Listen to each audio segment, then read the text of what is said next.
Bharatiya Janata party समीकरण के लिए किसी को भी प्रत्याशी नहीं बनाती है।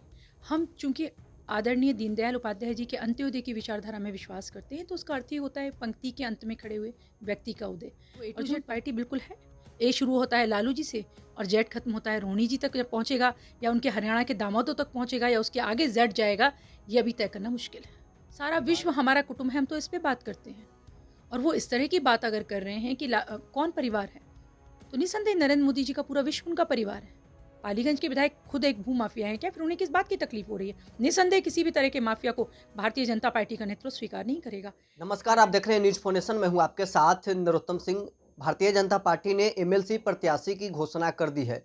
हमारे साथ हैं बीजेपी के एमएलसी प्रत्याशी हैं अनामिका सिंह। आपको एमएलसी का प्रत्याशी बनाया गया है। सबसे पहले आपको बहुत बहुत बधाई। जी धन्यवाद। किस रूप से आप देखते हैं आपको भारतीय जनता पार्टी एमएलसी का प्रत्याशी बनाया है? उम्मीद था आपको? भारतीय जनता पार्टी के हर कार्यकर्ता को इस भाव के साथ तैयार किया जाता है कि आपको सतत रूप से राष्ट्र निर्माण में लगे रहना है, राष्ट्र के काम में लगे रहना है, और उसमें निसंदेह उम्मीद भी एक होती है कि हम काम करेंगे, पहचान मिलेगी। एक तरफ भारतीय जनता पार्टी सभी समीकरणों को सेट कर रही है। एमएलसी के 3 प्रत्याशी में ओबीसी, जनरल सभी वर्गों से ले रही है। दूसरी तरफ तेजस्वी यादव करें कि ए टू जेड के हम पार्टी हैं, तो कैसे आप ओबीसी वोटों को साध पाएंगे? देखिए, मैं सबसे पहले तो कहना चाहूँगी कि भारतीय जनता पार्टी समीकरण के लिए किसी को भी प्रत्याशी नहीं बनाती है। हम चूँकि आदरणीय दीनदयाल उपाध्याय जी के अंत्योदय की विचारधारा में विश्वास करते हैं, तो उसका अर्थ ये होता है पंक्ति के अंत में खड़े हुए व्यक्ति का उदय। और जब हम पंक्ति के अंत की बात करते हैं, तो निस्संदेह वैसे हर व्यक्ति का उदय होगा, उसको अवसर मिलेगा जो कमज़ोर है, पीड़ित है या शोषित है। और जहाँ तक तेजस्वी जी की बात आप कर रहे हैं ए टू जेड, वो तो आपने मंच पर देख लिया कि लालू जी ने जब हाथ उठाए तो अपने दोनों बेटों के उठाए। जब उन्होंने जनता से गुहार लगाई तो उन्होंने कहा मीसा जी को 2 बार हराया, इस बार मत हराना। तो ए टू जेड पार्टी बिल्कुल है। ए शुरू होता है लालू जी से और जेड खत्म होता है रोहिणी जी तक जब पहुँचेगा, या उनके हरियाणा के दामादों तक पहुँचेगा, या उसके आगे जेड जाएगा, ये अभी तय करना मुश्किल है। परिवारवाद की चर्चा इसमें बिहार की सियासत में खूब चल रही है। लालू यादव पूछते हैं कि मोदी का परिवार में कौन है, तो आप लोग ट्विटर पर कैंपेन चलाने लगते हैं कि हम भी मोदी का परिवार हैं। तो दूसरी तरफ लालू यादव ये बता रहे हैं कि मोदी का परिवार में पूरा फहरिस्त है। रविशंकर प्रसाद परिवारवाद के हैं, उधर चिराग पासवान है, पशुपति पारस हैं, इधर जीतन राम मांझी हैं और कई ऐसे भाजपा के नेता हैं। लालू यादव बता रहे हैं कि जो परिवार खुद आपके डिप्टी सीएम सम्राट चौधरी को भी बता रहे हैं। देखिए, 2 आपकी प्रश्न में 2 बातें हैं। सबसे पहले हम इस पर बात करेंगे कि लालू जी ने कहा कि मोदी जी का परिवार कौन है, तो हम उसको चलाते हैं। अगर थोड़ा-सा भी ज्ञान होता लालू जी को सनातन परंपरा का, भारतीय सोच का, तो उन्हें पता होता कि हम तो वसुदेव कुटुंबकम की बात करते हैं। सारा विश्व हमारा कुटुंब है, हम तो इस पे बात करते हैं। और वो इस तरह की बात अगर कर रहे हैं कि कौन परिवार है, तो निसंदेह नरेंद्र मोदी जी का पूरा विश्व उनका परिवार है, क्योंकि उस बात में विश्वास करते हैं। तभी तो आप देखें रूस और रशिया का और यूक्रेन का जब विवाद होता है, या इज़राइल का होता है, तो इस बात के लिए बुलाया जाता है कि आदरणीय नरेंद्र मोदी जी को बुलाया जाए, वो इस मसले को सुलझा देंगे, क्योंकि पूरा विश्व उनमें विश्वास ज़ाहिर कर रहा है।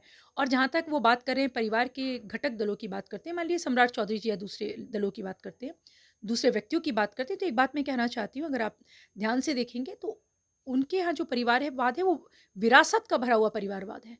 लालू जी, राबड़ी जी, उसका तेजस्वी, तेजप्रताप, और या उनकी जो अगले बच्चे उनकी जनरेशन के लोग होंगे। भारतीय जनता पार्टी में ऐसा नहीं है।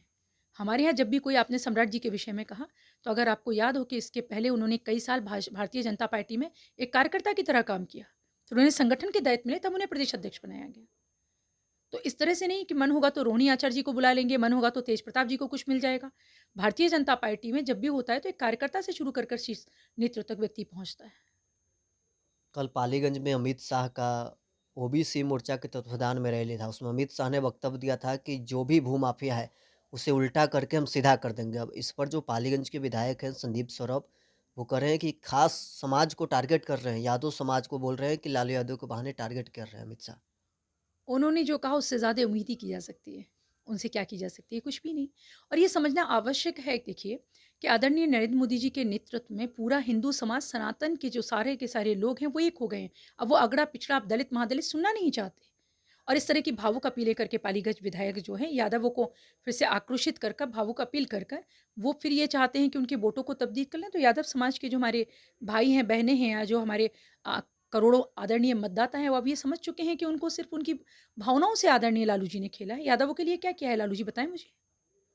अगर उन्हें सीखना है तो थोड़ा बहुत मुलायम सिंह परिवार से जाके सीखें। उत्तर प्रदेश में आज प्रशासन में कितने यादव हैं?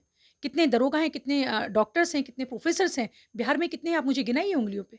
मैं लालू जी से, उनके परिवार से या पालीगंज के विधायक जो हैं उनसे बात करने को तैयार हूँ इस विषय पे। और हमने भू-माफियाओं की बात की है। ये तो बिल्कुल वैसे ही हो गया ना कि अगर हम आतंकवादी की बात कर रहे हैं तो उसे एक समुदाय विशेष क्यों सोचता है उसके विषय में बात कर रहे हैं? और ये कितनी पीड़ा की बात है कि अगर आदरणीय हमारे देश के गृह मंत्री इस बात के लिए कह रहे हैं कि हम माफिया को खत्म कर देंगे, तो आपको किस बात की पीड़ा हो रही है? क्या वो खुद माफिया हैं? क्या वो भू-माफिया हैं? पालीगंज के विधायक खुद एक भू-माफिया हैं क्या? फिर उन्हें किस बात की तकलीफ हो रही है? निसंदेह किसी भी तरह के माफिया को भारतीय जनता पार्टी का नेतृत्व स्वीकार नहीं करेगा। आदरणीय हमारे डिप्टी सीएम सम्राट चौधरी जी ने कहा है, वो किसी भी दल से संबंधित हो, उसको पनपने नहीं दिया जाएगा। अब सवाल है कि आप अब विधान पार्षद बन जाएँगी। सदन में जाकर आपका रणनीति क्या होगा? किस मुद्दे को आप आगे बढ़ाएँगे? मुझे लगता है हर वो मुद्दा जो जनता को छूता हो, उसकी आवश्यकता हो, उसको मैं बहुत संवेदनशीलता और बहुत ज़िम्मेदारी के साथ सदन में उठाऊँगी।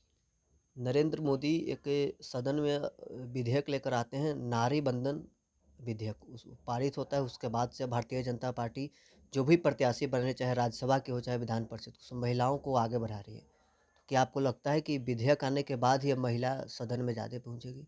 देखिए, अगर आपने ध्यान दिया होगा, इसके विधायक आने से पहले से ही मैंने कहा भारतीय जनता पार्टी नारी का सम्मान करती है और इसके आने से पहले भारतीय जनता पार्टी महिलाओं के लिए करती रही है।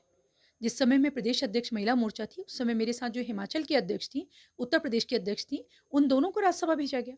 दर्शना सिंह जी उत्तर प्रदेश से थीं, हमारी दी थीं इंदु गोस्वामी जी, उनको भेजा गया। वो दोनों राज्यसभा गईं। तो इस विधेयक से पहले से ही क्योंकि विधेयक हमारे लिए महत्वपूर्ण है, ये महत्वपूर्ण है भाव और संगठन में 33% हमारे लिए आरक्षण महिलाओं के लिए है। भारतीय जनता पार्टी में केंद्र से लेकर मंडल स्तर तक सब जगह महिलाओं को आरक्षण मिलता है। तो आपने सुना क्या कुछ कह रही थी बीजेपी एमएलसी के प्रत्याशी अनामिका सिंह पटेल। फिलहाल के लिए बस इतना ही। आप बने रहे न्यूज़ 4 नेशन के साथ।